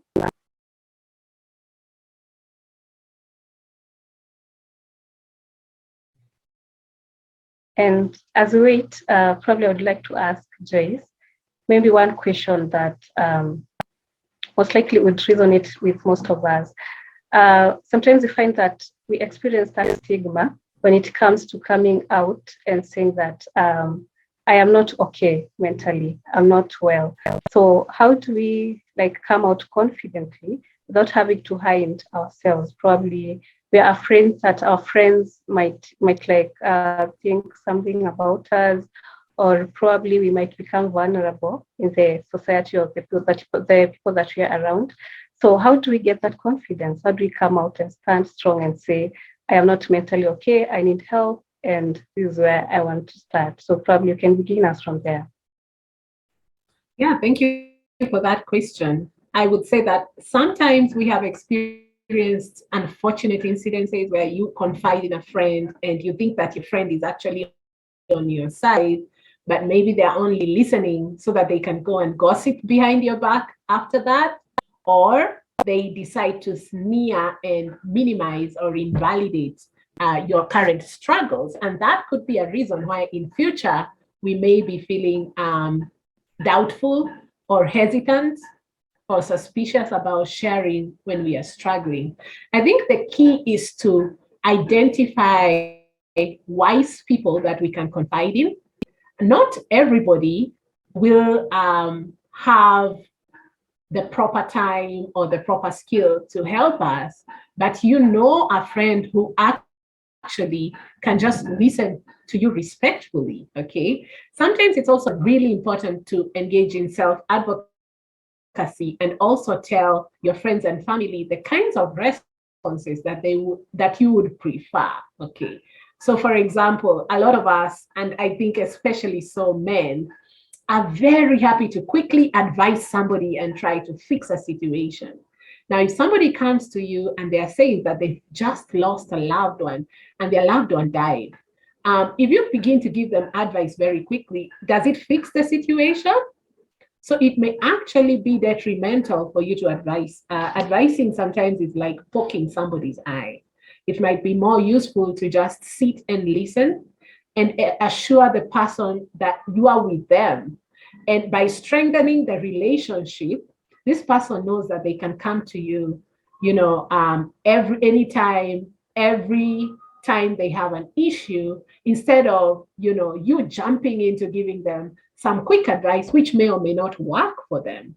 So I feel like stigma has already been there in society, and people are biased against people talking openly about their struggles. There is a sort of pretense or a facade that we should all look very successful and happy all the time. But that's actually very dangerous, because then we cannot be authentic, we cannot be real, we cannot be genuine or original. So it's important that we continue sharing ourselves, but with the right people. Now, if in your immediate environment you cannot locate somebody, it's obvious that you can check online, but you can also look for professional help aside from informal support from family and friends, where you are assured of a dedicated listener. I am trained as a counselor, therefore in professional counseling, we uphold confidentiality. So if I listen to somebody and I am there doing counseling to them, then I'm not supposed to share what I had. And actually, it's a very, very strong ethical rule that we have to follow in our work. So I think that that's pretty much how to resolve stigma. It really comes out of self-empowerment, self-advocacy, and the wisdom of choosing a confidant who actually can walk with you through the journey. Well, thank you very much, Dr. Wangari. Self-confidence and choosing someone who can walk with you throughout this journey. So we have another question here. on our chat. Yeah. And please continue typing your questions so that Joyce can take them as we continue. So we have a question from Paul Muindi, and he's asking, besides what we've covered, are there indigenous or traditional ways of dealing with mental health challenges? So Mid is asking about any traditional ways or indigenous ways of dealing with mental challenges. Do we have any? Oh, yes. Oh, yes. Oh, yes, we do. And I mentioned some of them. From the Ubuntu philosophy, I am because we are, the idea of collectivism, the idea that we thrive well in society. You know, we are social beings. We need each other. So in your life, you may have achieved a level of independence as an adult, but the best life is where you are interdependent, where you actually can practice self-care or well-being by having another person take up something. For example, if on that day you are sick and you need to rest. So that's a very, very strong element of our culture. In our cultures, especially in Africa, a lot of us know that whenever there's any major life event or ritual, we do come together a lot. And people will come into the house and we'll cook and eat together and share together. And some people even think, you know, a cup of tea is the answer to all the stress. Is it really the cup of tea or is it the sharing? You know? And so these are some ways that we can foster inside our cultures that actually are supportive of mental health challenges. You know, there are also a whole range of herbal teas that you can use. There's a lot of good things in our immediate environment and from our indigenous cultures that we can borrow from, our ways of life, our culture, our diet, wholesome foods that have actually right now become very useful. There was a time lemon and ginger was nothing, you know, in the market, but now it's ever since COVID happened, you know, people are becoming really, really aware of indigenous foods and their role in mental health. I see another question from Gelila. How does self-care improve mental health? That's a good question. So as I said earlier, it increases your self-awareness. So you begin to notice, for example, when you're stressed, you might find that you're breathing shallowly. And so then that is your trigger or your alarm system in order to switch gears, stop overworking, and go and implement self-care. So self-care improves mental health by getting us quite aware and alert to what's going on in our bodies, in our minds, in our spirits, in our emotions. And so therefore, by so doing, we can implement strategies to feel better, think better, and you know, socialize or interact better. I hope I've answered your question. All right, then Chalika. Okay. And Chalika asks, what kind of environment should one surround yourself with while depressed? That's a good question. So if you're able, you know, to access materials that will give you, you know, uplift your mood, give you, you know, a lot of us will listen to good music and even dance along, all right? And that's a great thing to do when you're depressed. If you're in a place where, you know, you can speak to certain people, as I said earlier, that you can confide in, I think that environment would really assist when you're depressed. Even just subtle, small changes, such as increasing lighting. Some of us maybe are in rooms with very dim lights, you know, and ensuring that you are looking after yourself in terms of you're not hungry, you know, you're not lonely, you're not angry, you're not tired. Those kinds of things really assist when someone is depressed. It's also good to look at the quality of our sleep. You might sleep long hours, but maybe you're in a really noisy place. But if you have good quality sleep, then that really helps with depression. So you can be authentic because in this world, a lot of people are putting up a facade, you know, a persona, a character, a fake face. And, you know, it feels like it's a choice between, you know, thriving and being yourself sometimes, but it's also good to take breaks, and be really real to yourself. If you're not able to handle ongoing responsibilities at work or at school, then taking a break is a good option so that you are authentic and real to yourself, okay? So somebody says, how does one talk to a person with mental issues without making them feel bad in trying to offer mental health? This is really good.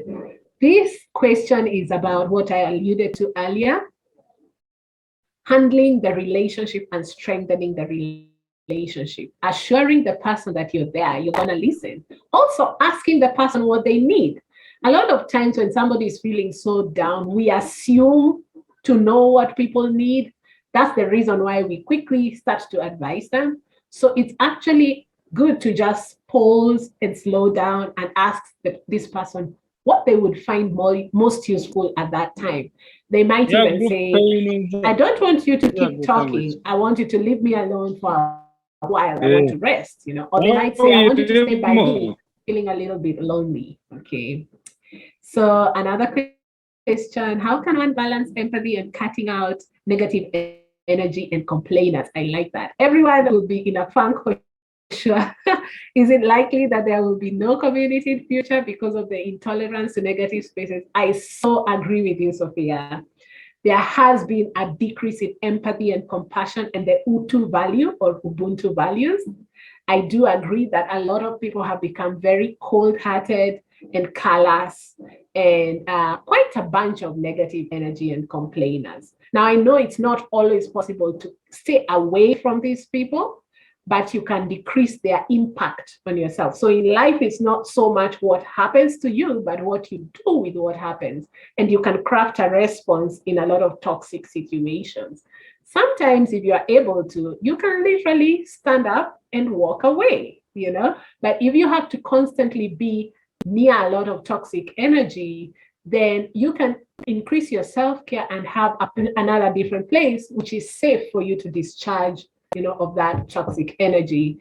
And it's true that our community, the social fiber in our community is really at risk.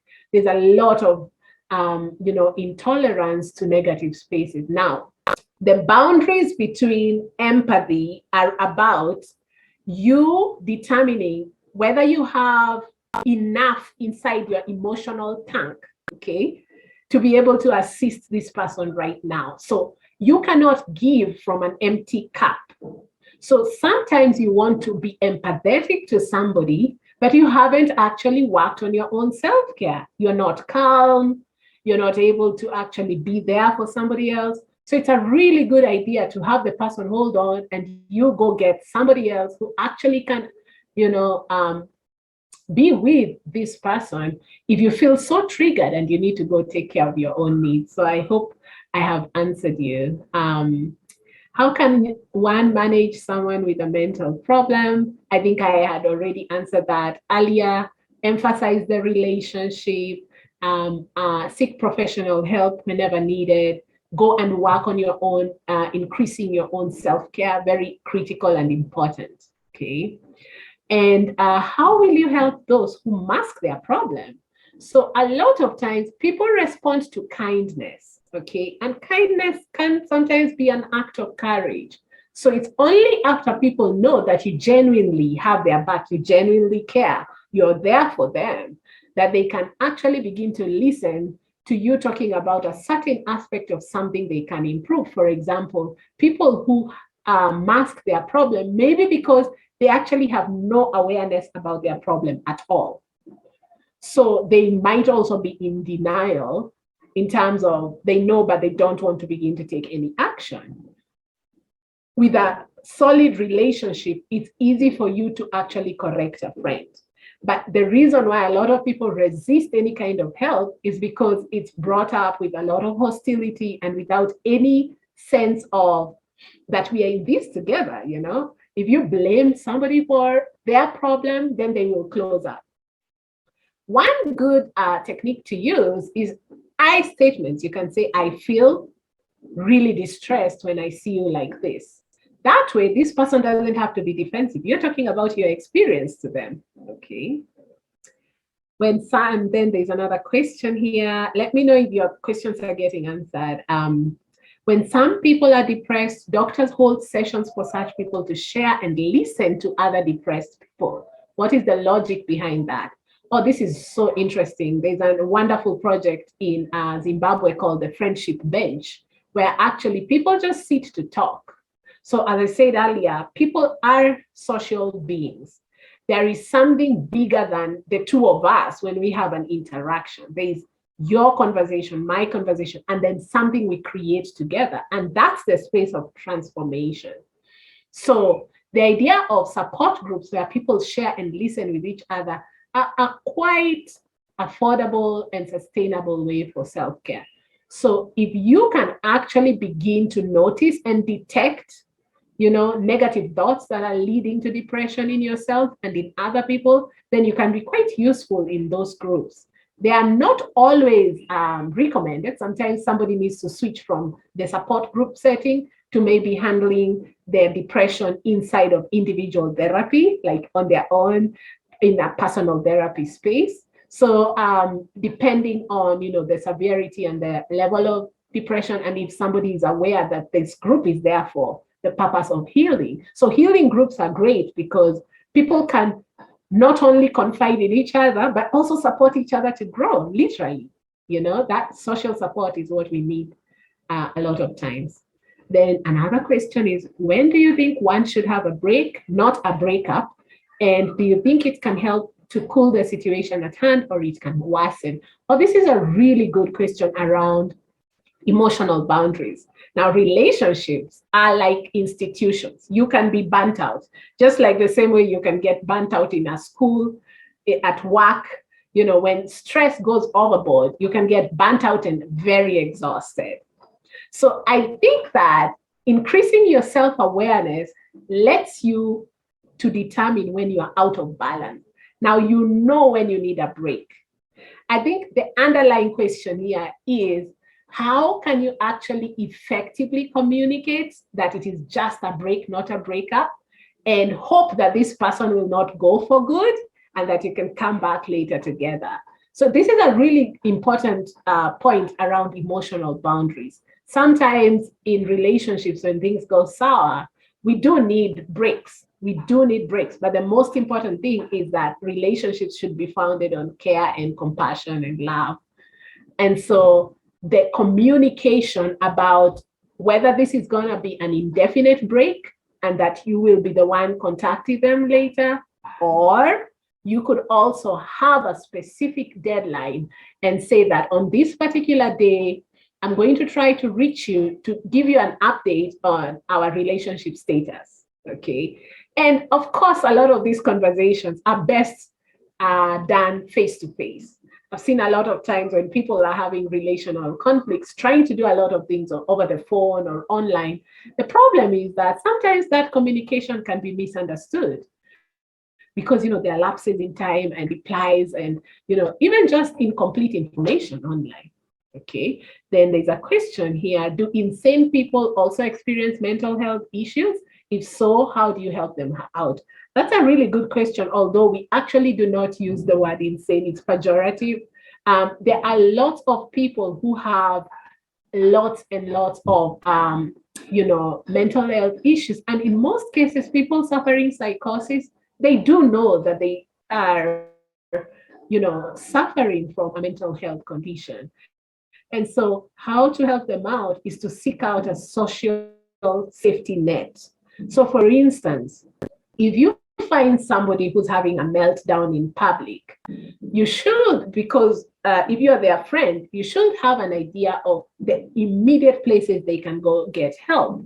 Probably you already got their doctor's number, and you can easily lead this person into a doctor's room in order that they can either get medication or get an injection that they need to feel better, okay?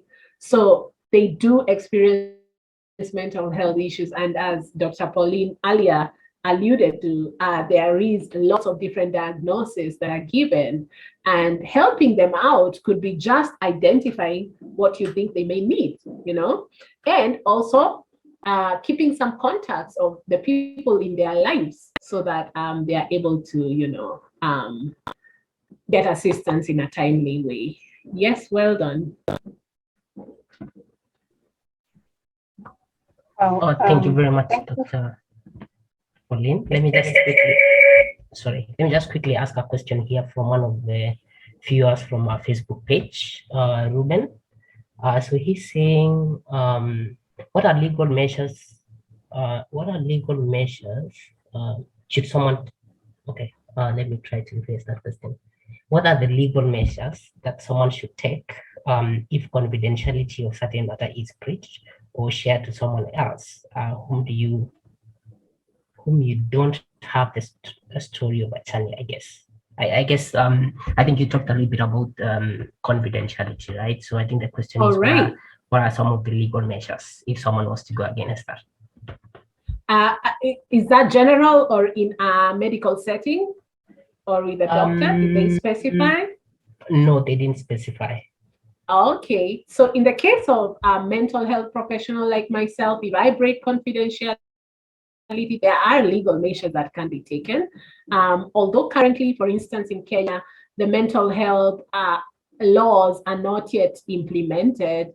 But one good thing would be to report an ethical violation, perhaps in these providers, maybe a professional association where they have membership, because we do get annual licenses and our work is monitored through supervision. Therefore, this person can get a warning. If you're not able, of course, the first line of action is you talk to the person directly. Now, if they're hostile and you're not able to tell them or anything in the way, then you go to the next step, which is then speaking to, somebody in their professional association so that they can be given a warning. There's a lot of ethics around the reasons why confidentiality have to be maintained. And I must say, sometimes our work is not easy because we work with families.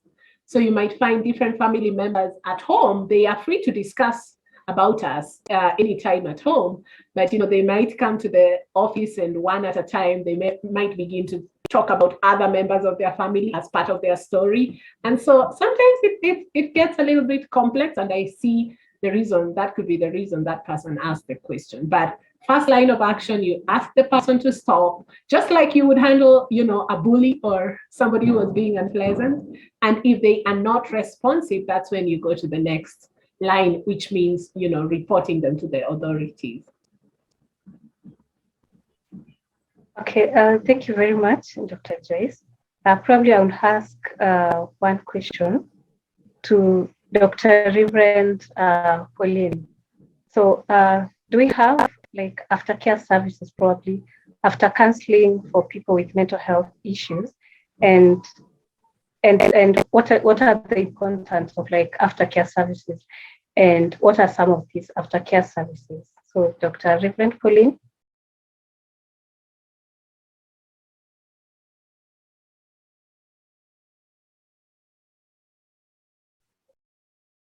Dr. Pauline, would you take that?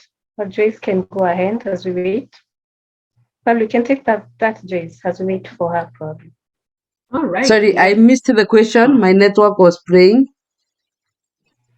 Oh, great. Great, you're back. So I was asking, do we have some of the aftercare services for people probably who have gone through counseling and also they're experiencing mental health issues? Do we have aftercare services? And if we do, what are some of these services that those people can get from probably your institutions? Okay, as I said earlier, that religious institutions and religious leaders can act as linkages to care. What you'll find is that what we encourage most of the religious leaders is that they don't take up these counseling laws, because we know that there's in their ministry there's a thin line between pastoral care and counseling, and you find that their qualification is more towards pastoral care more than towards counseling. So we encourage that, yes, you can offer accompaniment, but when you find that this person needs specialized care, then you need to refer. Now you'll find that there are many people that we work with who are in the psychology and counseling departments, whom then we would be the people to refer. In some church institutions, especially here in Nairobi, they have counselors on call, and they have counseling psychologists on call, and therefore reaching to a religious leader who is well informed, then one would directly be linked into care. Yes. Wow, thank you very much, Dr. Pauline. I think that is so important. The aftercare service is a service that is meaningful, because once I believe someone has gone through counseling, they need a follow-up and what should be life after, because the issue of relapse can actually reoccur. So do we have any other questions?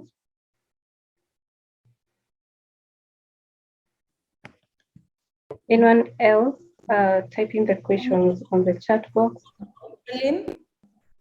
It's Jackie. I wanted to ask a question. Yes. Can you hear me? Yes, Jackie, please go ahead. So I wanted to ask Dr. Joyce if you can briefly talk about your counseling sessions and maybe how people can reach out to you. All right, thank you. I had actually shared my contacts earlier. If you want, I can share them again. And my counseling sessions, as I said earlier, are professional and confidential. I see people both in person, if you're around where I am, in Kenya, or online as well. And we can organize, I see people across the globe as well. My sessions, I am highly trained in all kinds of different mood disorders. A lot of what, Dr. Pauline mentioned are the mental disorders. I am a clinical psychologist. So I'll take you through an assessment, and then we will do a treatment plan, and we agree on how often or when to meet. And then we will begin our journey. Counseling is a journey. And in the journey, you begin to shed off the kinds of things that you think you need to stop doing, but it all depends on how much you involve yourself inside the process. Sometimes when people come for counseling, they might say it doesn't work, but it's because they haven't shared anything about what's really going on.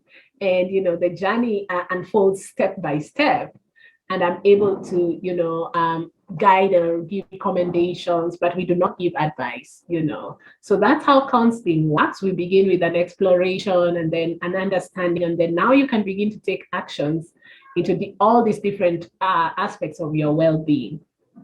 So if you like, I can share my contacts again.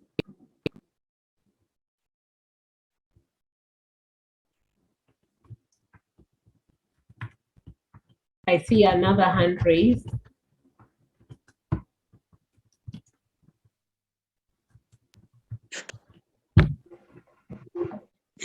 Okay, I can ask Dr. Wangari, during the COVID season, sure. During the COVID season, we had a lot of cases of young people experiencing psychological challenges.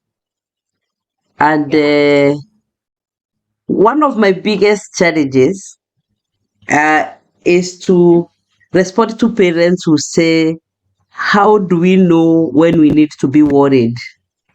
Like a parent has a child who is behaving differently, but then they are also not sure whether this is behavior, whether this is disrespect, or whether this is illness. So at what point should they really be worried? Yeah, I really get the question about, character, choice versus a real mental disorder. For instance, a lot of youngsters who may suffer conduct disorder, may actually be labeled as being, oppositional or defiant, and a lot of times noticing that there is a change is already something. Now, because we know that mental health exists in a continuum, something might begin at just a mild level. Our work is not only to treat, it's also to prevent and promote optimal well-being. So the idea that you can check into a specialist, even if you don't have a sure picture of what's going on, is really welcome, because then with an assessment, you're able to determine what could be going on, what are some considerations to take, what is in the environment of the child or young person that needs to be looked into more. I know what happened during COVID is with the lockdown, a lot of us were really in each other's faces. And so a lot of family dynamics began to emerge. And because in the past, people could move freely in and out of homes, now suddenly we all had to be around each other longer. And that actually brought quite a host of an upsurge in violence. There's a lot more, disruptions in the families, and a lot more stress and suffering, and even just sharing a space with people. And a lot of our homes were not even made for, for instance, meetings such as this. And people had to quickly come up with home offices so that they could continue working and things like that. So there was quite an upheaval brought about by COVID, let alone the direct disruption with all the deaths and the losses. So I really like your question. And it's also okay to get, assessments on character strengths as well. Not only what's not working, but I like to use a strengths-based approach. So beginning with what is working and working very well and building on that, because there must be something the young person or child is good at. So that's a good place to start. We always create rapport and connection before we continue into problem behaviors. Thank you for your question. Well, thank you very much for that time that you took to answer the questions, Joyce. I think, guys, our time is almost up, and unfortunately, we can end. But this conversation will continue just in case you're interested.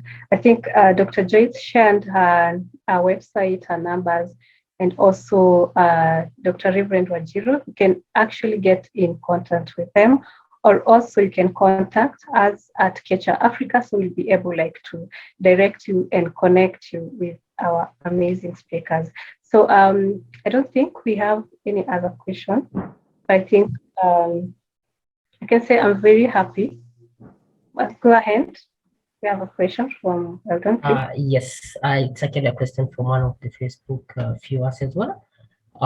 So the question is from Sam Uchuri, and he's asking if, for example, as a counselor, that you're not able to handle a specific case, and you definitely need to revert to another counselor. So the question is discussing with the other counselor, or you discussing as a counselor, discussing with another counselor without the consent of the patient for this case, is it a breach of confidentiality? That's a really good question. So we have our clients sign a form we call release of information, which details what we are going to discuss, to what extent, with who. And it gets really tricky in the case of minors, because the rights of minors are actually subdued under the adults in their lives. Where it can get really, really a dilemma is if the adult in the life of a minor is the source of abuse. That is where we have to breach that confidentiality. Otherwise, any adult who is receiving our services has got to give their full consent, and also for me to begin to talk to any other professional, there's a trail of records that shows that actually there was, full informed consent. So release of information is key. So if somebody goes ahead to just begin to share details, that's actually unethical, all right? Now, not all the things that are unethical may be illegal, but it's a very big risk to the profession, and may also have people not trusting counselors. But that only, I think, would be an issue, especially when we have minors, or in cases where people's rights cannot be exercised fully, like dependent adults, or people in severe situations. For example, rescue cases. I once had a situation where I was called and somebody was on the side of the road. They had too much to drink, and that was the situation. So in that case, you cannot ask that person for permission. But if that person is sane and sober, then they should be able to be fully involved in their own healing. Okay, great. Thank you very much, Dr. Joyce.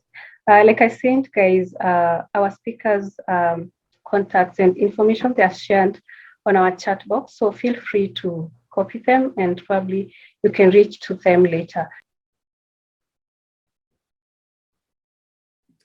You're muted, Pauline. Oh, sorry, I was mute.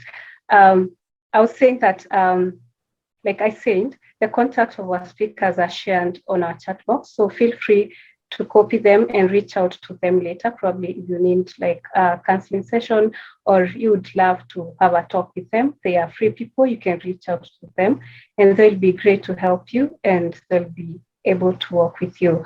So that was so good. It was a wonderful session that we had, and I'm so thankful to our speakers who are here, who have been able to take us through this session. And also thank you for our viewers who took their time to sign up for the meeting, to sit back and listen. And it was so great. And you guys are so awesome. And I hope you're still smiling as we move on, as we end on to end our meeting today. So keep smiling, be wonderful people. I think that was good. So I think what I can share and what I feel, I can share my feelings current now. I feel like I had a wonderful taste in my mouth, good food for thought, a whole buffet that will keep me going for days. So thanks to Joyce and Dr. Pauline. That was a good feeling. When good information comes in you and when it's settling, or you feel like it's just taking a walk, relax, and just take a breathe, take in fresh air so that information can be of great help to your body as well. So thank you very much. That was so great and we love you all and it was awesome. So before, I would like to hand the mic over to Robert, probably to say a few things and probably give us like closing remarks, and then we'll call it a day. Robert, back to you. Thank you so much, Pauline. And thank you to our speakers, Reverend Dr. Pauline and Dr. Wangari as well, and also Brian. And thank you to everybody behind the scenes who was working with us. There's a few things, some notices I would like to say. First of all, we are going to put up a very brief survey for everybody. We very much value your responses. Weldon, if you'd like to put that up, we'll give you a couple of minutes to just respond to these as you'd like, everybody. There it is. As you're responding to that, I will say a couple of things before I yield to Weldon. One is that don't run away if you'd like to be in the picture. We'd like to have everyone turn on their screens and we'll take a picture in a moment. Weldon will lead us through that.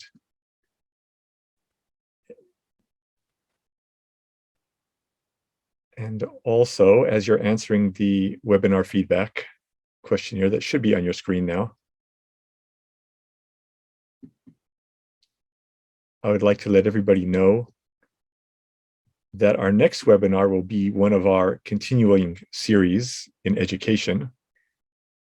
And it has to do with how to get scholarships, how to apply for scholarships, how to have an effective application, where you can find scholarships to study at the graduate level, master's, maybe PhD as well. That next webinar will be on the 16th of July, Saturday. We will be advertising it, so you can see us at Kecher Africa. You'll see advertising. Dr. Pauline is asking, how does the survey work? Maybe our IT can explain that. Sorry, Pauline, because you're one of the co-hosts for these meetings, we unfortunately won't be able to fill it. Right. The hosts can't participate in that, but we'll have a get together afterwards. Again, so our next survey, our next webinar on scholarships for the graduate level studies abroad, basically, will be on Saturday, 16 July, 2 p.m. East African time. For those of you in Japan, that is 8 p.m. Japan time. For those of you in Central Africa, that is 1 p.m. And maybe there are others. Survey is still moving, so I'm going to leave a little bit of time.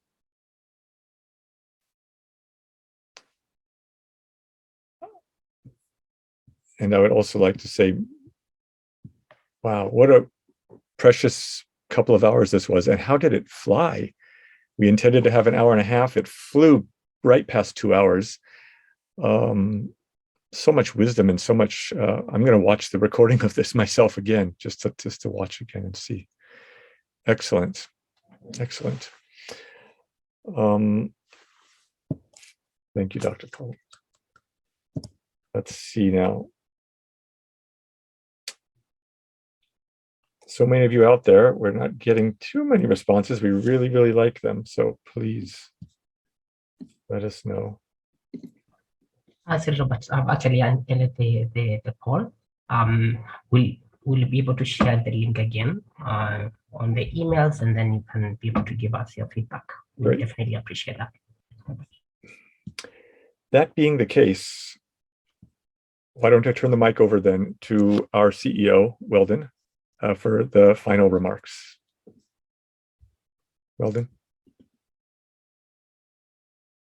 And photo, maybe. Yes. Okay, great. Thank you very, very much, Robert. So first of all, I don't want to go into a lot of probably talking. I don't want to dilute what our guests have said today, or spoken here today, which were very, very important lessons for all of us.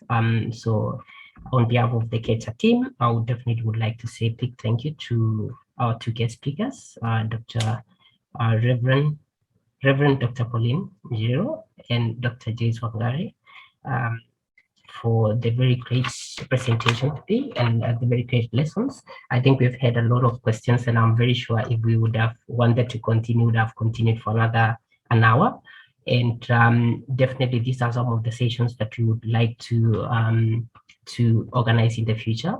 And thank you very, very much, the WCC team as well, Brian and Dr. Pauline and your team, for the great contribution in terms of planning this event. So yes, thank you very much. And the great Kecher team, definitely, Robert and Pauline, for the great moderation and hosting this event. So we are very, very grateful. Once again, I would like to remind all of you that, yes, the next session will be on July 16, as Robert mentioned. And this would definitely go into the education beyond borders, focusing more on how to apply for scholarships. I think we do receive a lot of messages on our social media, people asking about scholarships and things like those. So please book your calendars. And then if you want to receive more information on some of the sessions that we'll be holding in the future, definitely follow us on our Facebook page, Kecher Africa, so that you'll be able to get all this information. And finally, I would definitely like to ask everyone probably to turn on their camera if you can. I would definitely appreciate. And then we can take one final photo before I hand it over to Robert. Probably just close it for us. And so let's all turn on our cameras if we can. Then we'll take one photo.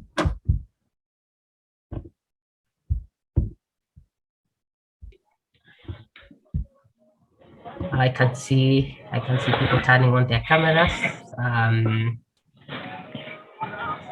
I'll give you another 10 seconds to do that.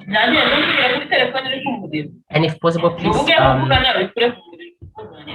please make sure that you're on mute. I can see a lot of faces right now. Thank you very much for joining us today. Great. Robert, do you want to take a photo for us? How do you go about it? Do we smile? Do we... Let's take it over. Okay, first I'll take a couple of pictures without even telling you I'm taking pictures. Oops, and now let me just get that message away. Okay, everybody, how about a relaxing, happy smile? 1, 2, 3. And now, how about a look of 1, 2, 3. Let me see if I got everybody here. Okay, I'm going to need to do this again. Well, then if you can also be taking pictures, that would be great, as I cannot cover everybody on one screen. So hold on with me a little bit here while I keep on taking pictures. And hopefully we get, excuse me for this moment here. Okay. The last couple of pictures. Any kind of pose that you would like to. Lovely, lovely smiles, lovely smiles. Wow. And one more, last one. 1, 2, 3, 4, 5, 6. Here we go.